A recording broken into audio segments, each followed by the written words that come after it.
The carnivore diet is one of the most popular diets out there. Personally, I'm a big fan of the carnivore diet. And after taking over 5,000 people through different carnivore diet protocols, I've discovered 5 major problems with the carnivore diet. I'm gonna outline all of them for you in this lesson so you don't make the same mistakes. The first major problem with carnivore is diarrhea. It's actually the most common thing I've seen. And personally, for myself, when I started to do carnivore, I had a lot of diarrhea, loose stools. And that's because there's some major microbiome shifts occurring when you eat just animal fat and protein and you get rid of the fiber in the plants, which is beneficial for the gut, don't get me wrong, but that major shift can cause digestive distress. And you could have loose stools and diarrhea, especially for those who are actually increasing their carnivore fats like butter and eggs and beef tallow.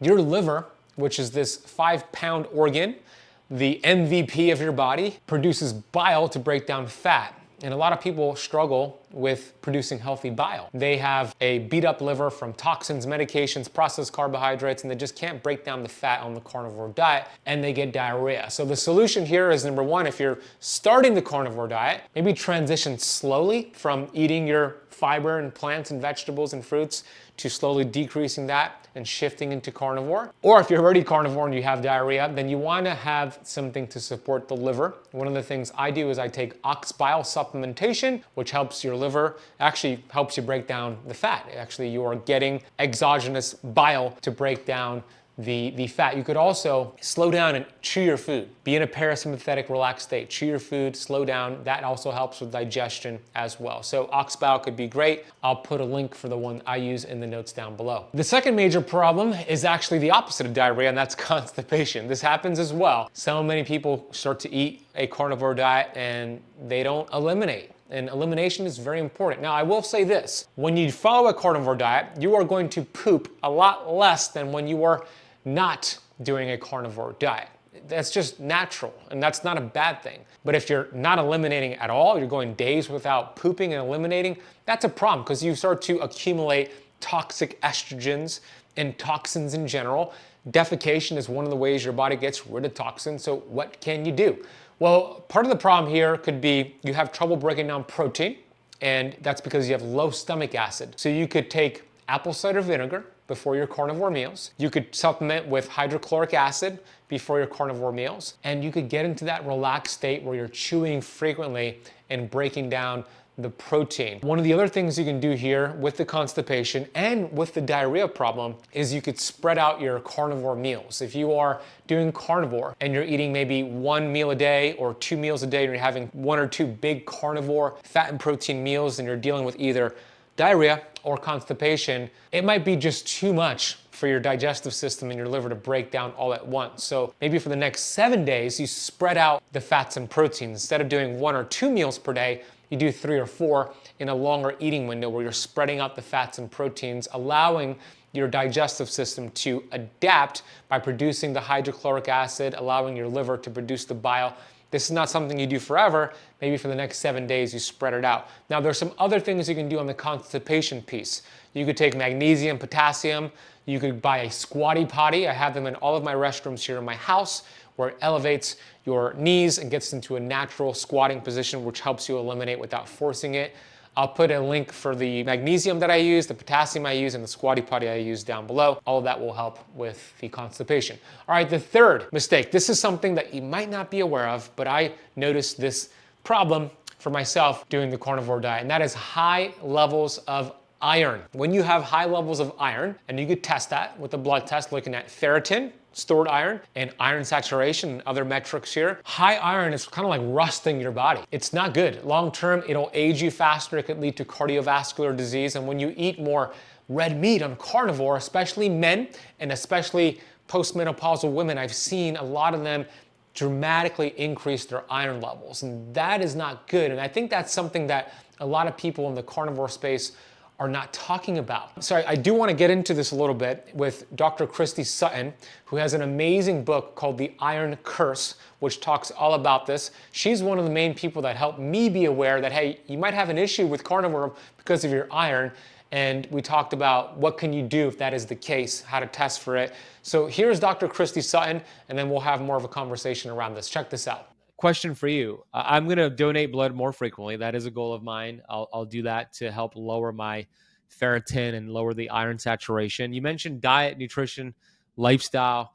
I have that pretty honed in, but I do eat a lot of red meat. So for me specifically, knowing that I eat mostly meat, I'm not always keto. I go in and out of ketosis. I take care of a lot of things in my environment, but I still have the high iron. I'm going to do my genetics, so we'll get those results.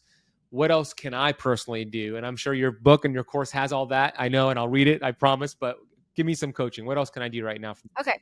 So until you really get your iron lower, which you can get it lower very quickly with donating blood. Okay, that's the fastest way to get it down, because when you donate blood, you are basically just removing iron from your body, because what is in blood? Red blood cells. What is in red blood cells? Little hemoglobins that are just bound to iron. There's a lot of different things in blood. It's mostly iron. So this is why removing blood is the fastest way to lower iron if you can donate blood. This is also why females tend to have fewer problems with high iron and more problems with low iron, because they are donating blood to their menstrual pads all the time. But then it's an issue when they reach postmenopause, right? Well, okay, yeah. So premenopausal females are much more likely to be low in iron. Once they get postmenopausal, their iron levels creep up, especially if they have that gene. Although I've seen premenopausal females with that gene that become high in iron, even though they're menstruating and everything. It's not uncommon. And so it's really, blood loss is between menstrual cycles, pregnancy, childbearing, females are more likely to be low in iron. So removing blood, definitely, that's a wonderful thing for you to do at this point in time. I will. I would, encourage you to maybe consider like drinking green tea or coffee like with a meal, because that will actually decrease the iron absorption. So these are like simple things that you could do to just decrease iron absorption. You could scale back a little bit on the red meat and maybe do more like lighter meats or fish until you get your iron levels in a healthy range. Once your iron levels are like managed in a healthy range, I've found that people can eat, pretty much as much red meat as they want. I know my husband eats as much red meat as he wants. He doesn't have problems, but he's also, being managed properly, doing the iron curse protocols and whatnot. Yeah.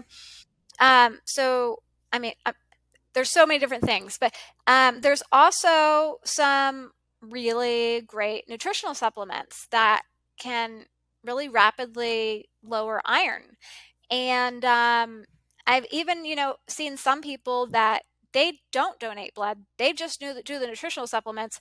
Their iron goes down. And sometimes it goes down like too low. Yeah, of course. So there's a lot of them, but probably like some of the most important ones are curcumin is really good, because curcumin binds to iron and it lowers it. Curcumin's also a wonderful antioxidant that the blood is great for the liver and the brain and the heart and all of these organs that tend to get destroyed by high iron, because high iron, it destroys your liver, it destroys your heart, it destroys your brain, it destroys your pancreas, causing blood sugar problems, it destroys your pituitary gland, causing all sorts of hormonal issues, it destroys the gonads, the ovaries, the testes, creating infertility issues, and then it goes to the joints and it causes joint problems. It causes mitochondrial dysfunction. It's really like, if you really want to like get the low-hanging fruit, that's the biggest problem, go for the iron. Like, go for the high iron. And there's so many people that are being misdiagnosed as having like gout, or like high iron can cause Alzheimer's, Parkinson's, high uric acid, high inflammatory markers. Like I have there are so many different problems that high iron can cause. Most people get misdiagnosed as having a symptom of high iron, not as having the primary problem, which is causing the root cause, which is the high iron. Makes And sense. so, I digress, but the beauty of the protocols is like, we're not just fixing, all these other things. We're also, fixing the root cause. So go back to some of the supplements. Curcumin, it binds to iron, it lowers it. It also helps to really help protect and heal up your organs, because what high iron does is it causes a lot of oxidative stress. So what is oxidative stress? Oxidative stress is like rust on your body. And in my book and in the webinar, I have a picture of an apple that I cut in half. And like for 3 days, I just put lemon juice on one side and nothing on the other. And the apple that had lemon juice didn't turn brown. And then the apple that did have so the apple that had the lemon juice did not turn brown because, it had the antioxidants to protect it. It didn't have the oxidative stress. And then the apple that had no lemon juice, it turned brown because that's the oxidative stress. Well, somebody that has a lot of iron, they're like an apple that's turning brown because they have all that oxidative stress and rust. And so the beauty of like these supplements is you can decrease oxidative stress too. So, okay, curcumin, quercetin is really good because quercetin actually like kind of addresses the real problem with people that have hemochromatosis, hereditary hemochromatosis. And that is that when you have this gene, you have a low level of hepcidin. Okay. And hepcidin is something that a lot of people are not aware of, but it's really important, and you can't measure it on labs. It's just measured in like research. So you can't measure it on labs. I wish you could, because I would be running that test every day. But basically what hepcidin does is if it's high, then it will decrease iron absorption. And if it's low, it will increase iron absorption.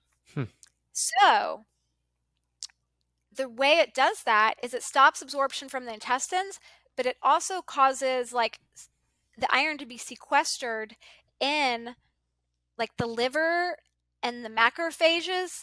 And so when you see somebody that has anemia of inflammation, which is where you have a high ferritin because you're inflamed, not because you have low iron, not because you have high iron. So there's people that have high ferritin not because they have high iron, because ferritin's it's an inflammatory marker. You can have high ferritin and be anemic. It's called anemia of inflammation. And people that have anemia of inflammation, high ferritin with anemia, low iron, they have high hepcidin. And their body's making high hepcidin, which is causing them to have the high ferritin to store the iron as ferritin to get it out of the blood, because the hepcidin is something the immune system uses so that it can protect the body from bacteria, because bacteria love to thrive on iron. That was a lot. I just threw a lot at you. No, that's good. Interesting. Yeah, I haven't really heard much about hepcidin, and it's interesting that we're not able to test it. Isn't it a hormone? Isn't it? It's a peptide. Oh, it's actually a peptide. Okay, so I don't think we've ever discussed that on the podcast, but that's interesting because you're right. There are situations where somebody might have high ferritin but low iron, and it's like, how does that make sense? You just explained it. Well, that's why I had to ask you so many questions. Like, a lot of people ask me about iron and they'll be like, my ferritin's such and such. Do I have a problem? Yes, but I can't tell you if it's just a high iron problem. Like, I need it all. I need the whole picture, And unfortunately, most people, their doctor is not even ordering a ferritin or what I call a full iron panel, which is ferritin, TIBC, UIBC, serum iron, iron saturation. You also need that CBC to give you the hemoglobin and the hematocrit, the red blood cells, MCV, MCH. And then you really need a CMP to get the liver enzymes. So like bare minimum, those should just be ordered on everybody. I agree. But most doctors order the CBC and the CMP, and they always order the lipids because everybody wants to know what the It's cholesterol is, true. Yeah. but they don't order the the iron panel. High iron causes high Yeah. cholesterol and cardiovascular disease all the time. It drives me nuts. Yeah. So occasionally somebody, like their doctor, will order the ferritin, but none of the other stuff, and I'm kind of like, Yeah, okay, it's not going to give you enough.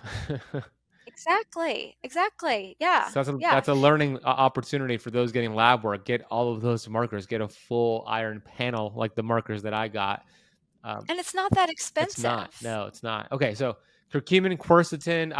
Okay, I'm guessing like what resveratrol, another antioxidant with that. yeah, okay, yeah. So the quercetin increases the hepcidin, so you're going to absorb less iron. Resveratrol doesn't actually affect iron levels. However, it is a part of the protocols that I have because it has been shown to be extremely protective for the heart against iron-induced damage.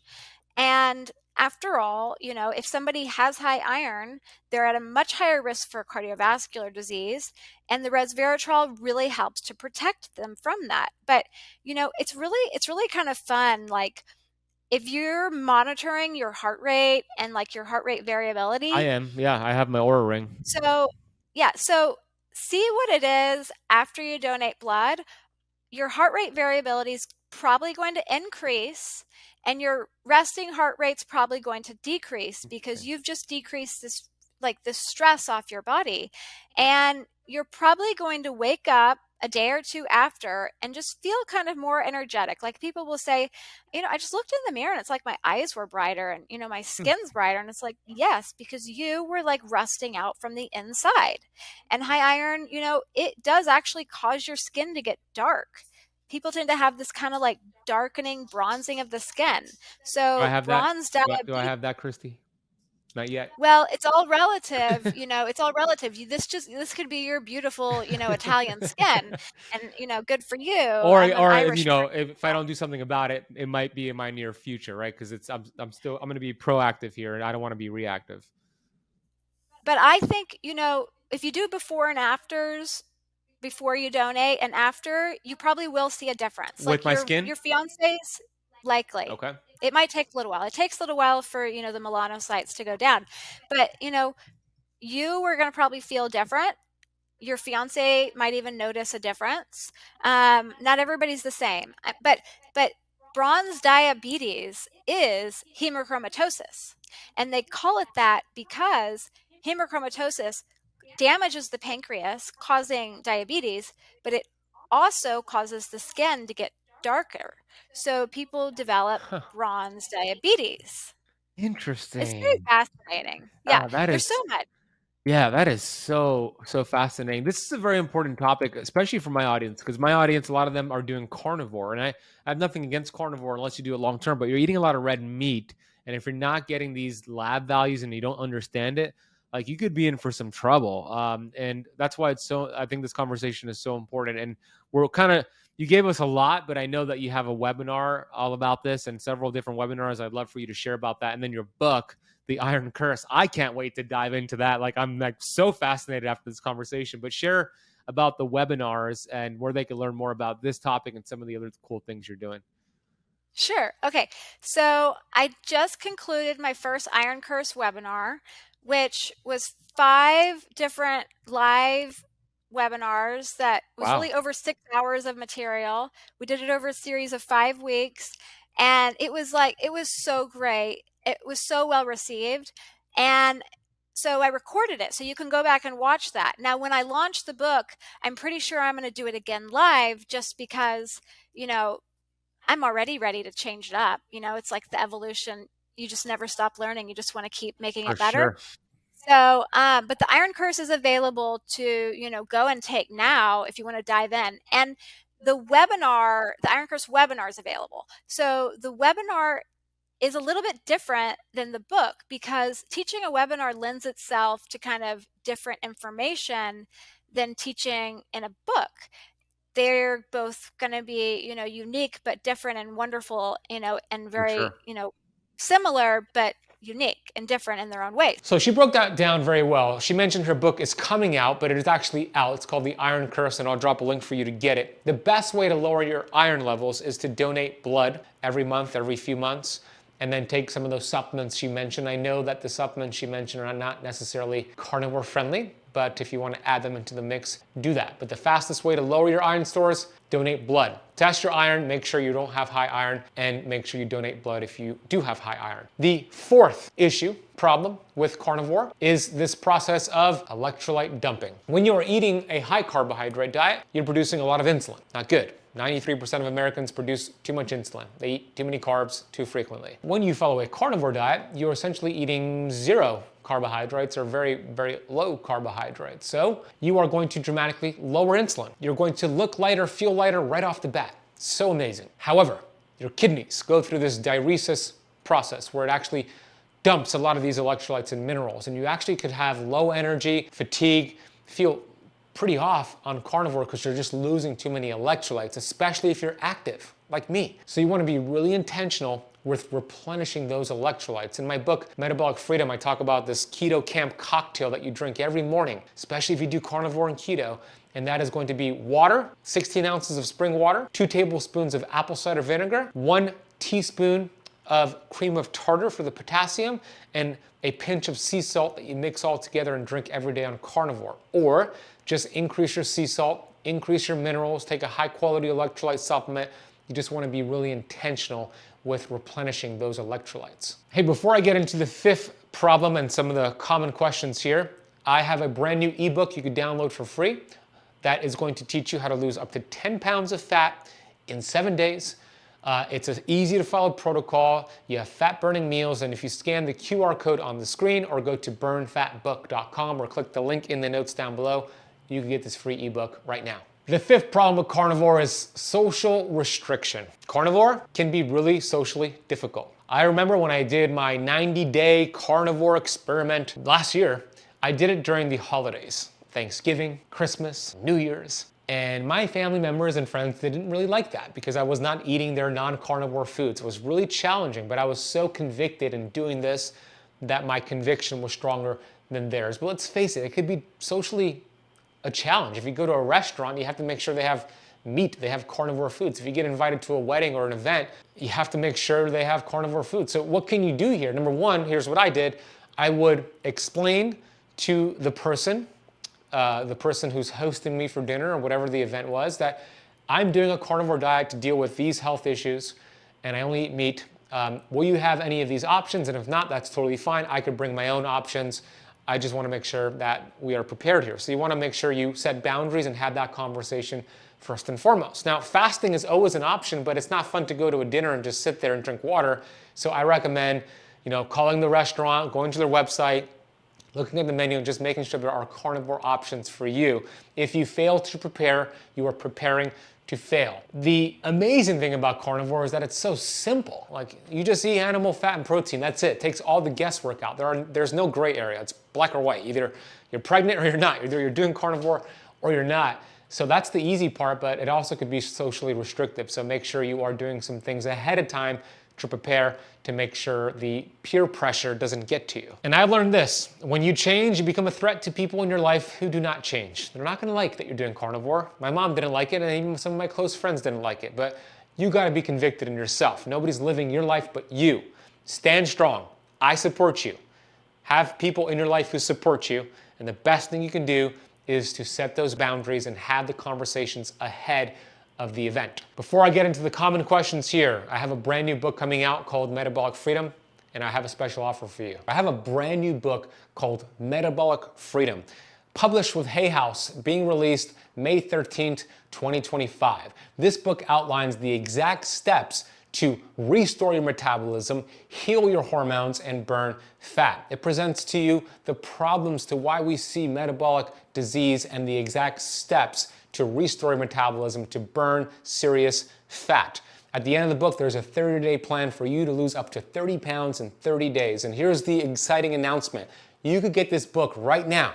And when you order it today, you'll get a free Metabolic Freedom mini course where I teach you how the metabolism works, my favorite keto and fasting hacks to burn fat, and exclusive interviews with Dr. Jason Fung, Dr. Daniel Pompa, Cynthia Thurlow, Megan Ramos, and others. That is all for free in this mini course. If you go to the QR code on the screen right now, or if you're listening on the podcast, head to metabolicfreedombook.com or click the link at the top of the notes of this video and this podcast. You could go purchase the book right now and get immediate access to this free mini course and exclusive interviews. Click the link down below or go to metabolicfreedombook.com. First question is this: how does the carnivore diet help with weight loss? We know that there are two roadblocks towards burning fat.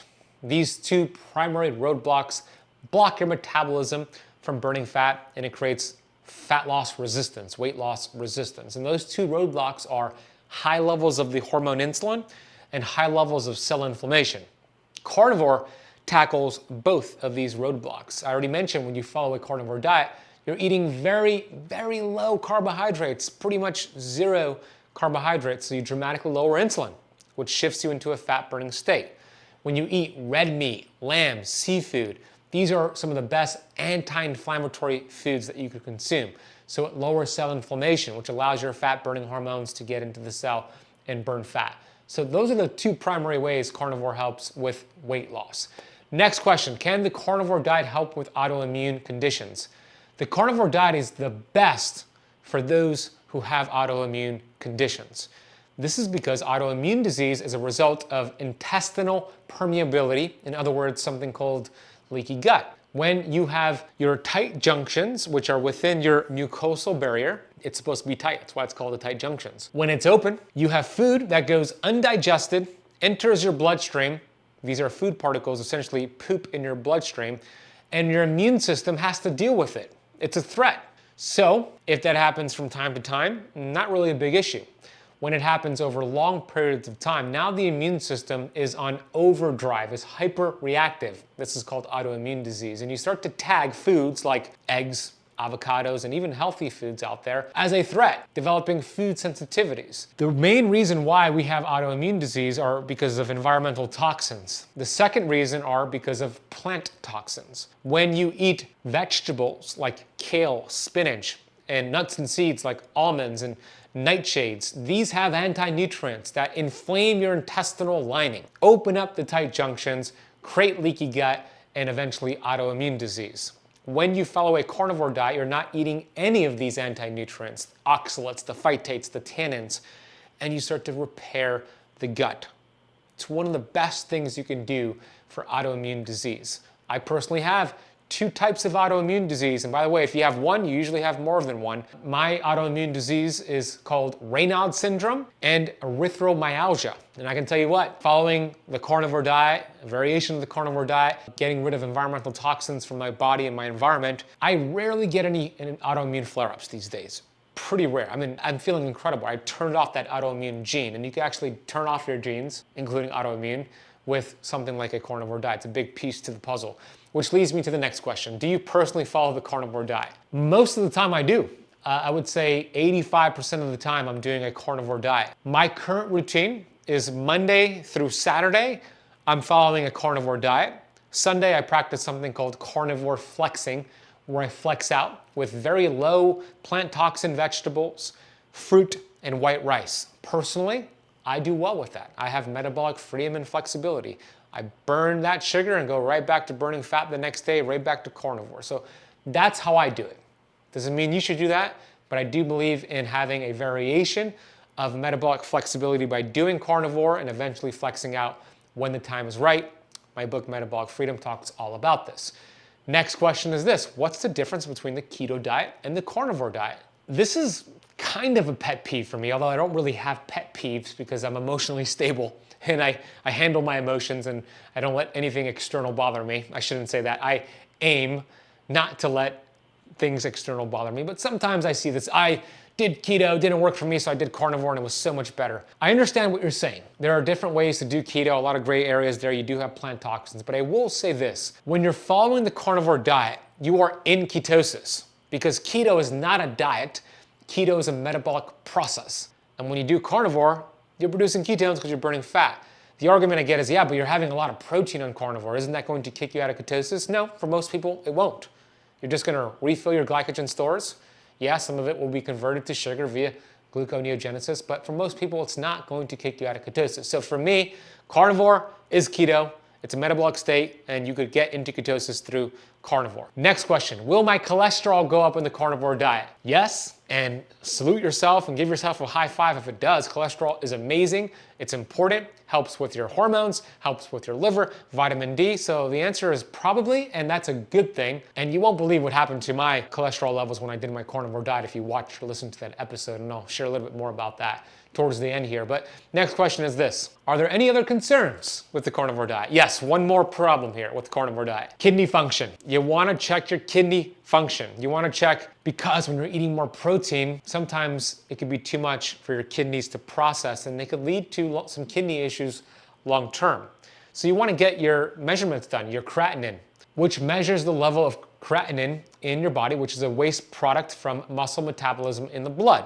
You want to get your BUN levels tested, which is your blood urea nitrogen, which measures the amount of nitrogen in the blood that comes from urea, a waste product of protein metabolism. You want to check your eGFR, which estimates the rate at which the kidneys filter your blood, adjusted for factors like age, race, and sex. You also want to look at your albumin, and then your albumin to creatinine ratio, the amount of albumin, which is a protein in the urine, is relative to the creatinine. So get those markers done. Test it every 6 months and make sure it's not going to levels that are a problem, because if you have a lot of protein for a long period of time, it could create some kidney issues, and that's something we should be concerned about and something we should monitor. There you have it. Those are the 5 major problems with carnivore. Clean those up, you'll get amazing results. Share this episode with somebody you know who's doing carnivore. And if you're listening on the podcast, leave it a rating and review. Thank you so much for listening and watching the entire episode here. And if you love this episode, you want to watch my 90-day carnivore experiment where I did it for 90 days, did labs before and after, gut tests before and after, measured body fat, total weight, and so much more. You will not believe what happened to my body after 90 days of carnivore. Check out this clip. I'll see you in that video. I did a lab test on day 1 and day 90, and you will not believe the results. In this video, I'll be sharing the entire experiment of all 90 days of carnivore, and I'll be sharing my lab test, my stool test, other metrics that I tracked, and some other surprising, shocking results from the 90-day experiment. Now,